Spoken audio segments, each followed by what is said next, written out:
What makes this whole situation even more revealing is how quickly the actual basketball was drowned out by noise.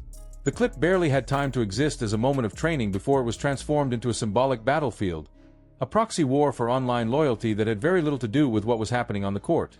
One routine possession suddenly carried the weight of careers, legacies, and imagined hierarchies, all because social media has trained fans to treat every frame of footage like evidence in a never-ending trial.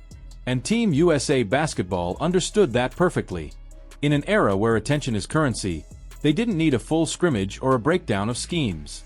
One shot was enough. One moment was enough to ignite the powder keg they knew was already sitting there. What's especially ironic is that this camp is supposed to be about cohesion, preparation, and sharpening instincts for international competition, not about individual supremacy. These practices are designed to put elite players in uncomfortable situations so they can learn each other's tendencies, communicate better, and adjust on the fly. Defense is meant to be aggressive. Offense is meant to test limits. Shots are taken not to prove dominance, but to simulate chaos.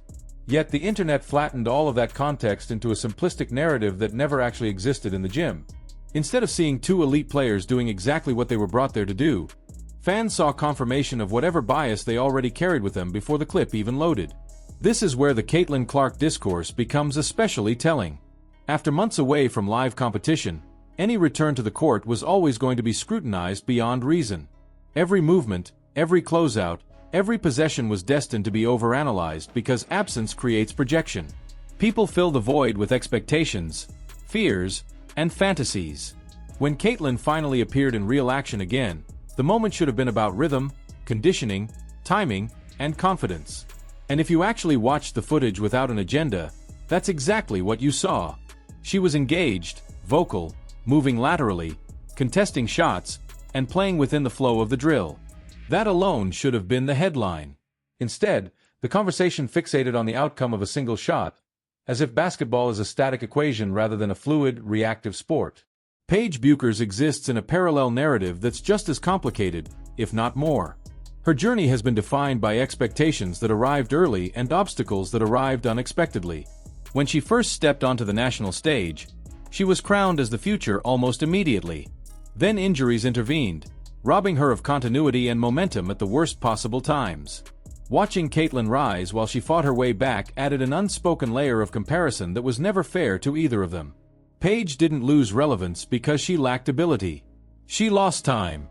And in sports, time is often the most unforgiving opponent of all.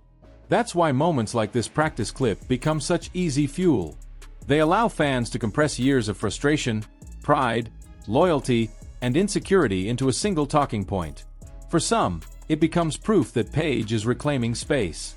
For others, it becomes an excuse to dismiss Caitlin's dominance or defend it with equal intensity. But the truth sits somewhere far less dramatic and far more grounded. Both players are elite. Both are adjusting. Both are capable of scoring on anyone and being scored on by anyone. That's the reality of high-level basketball, especially in a gym filled with the best talent in the country. What's also getting lost is how damaging this constant framing can be. Turning teammates into rivals for content engagement doesn't just distort perception, it changes how fans consume the sport itself. Instead of appreciating systems, chemistry, growth, and preparation, everything becomes about viral moments and imaginary scorecards.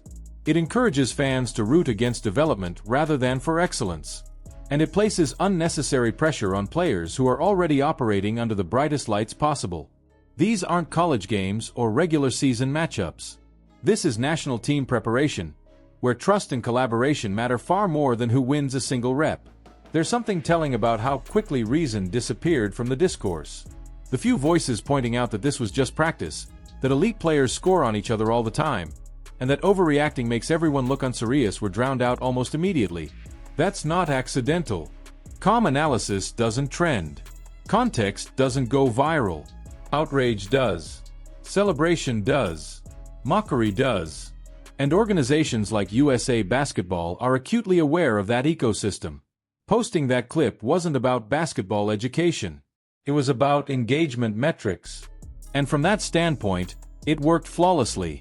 But for fans who genuinely care about the sport, this moment should be a reminder to zoom out.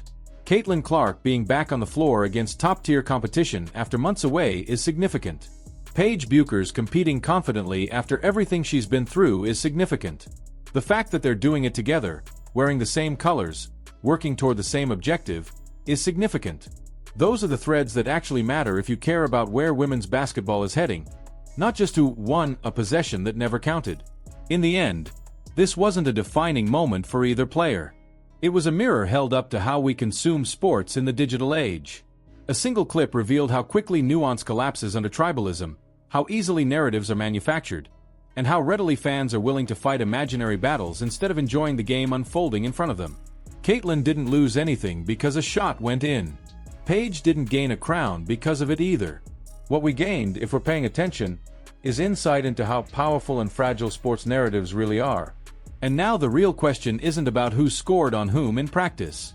The real question is what kind of fans we want to be going forward. Do we want to keep turning every clip into a referendum, or can we learn to appreciate greatness without tearing someone else down? Do moments like this add to your love of the game, or do they distract from it? Let me know what you think.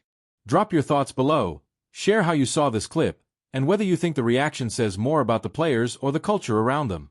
And if you enjoy this kind of deep, story-driven breakdown of the moments everyone else rushes past, make sure to like, subscribe, and stay tuned, because there's a lot more unfolding than what fits into a single highlight.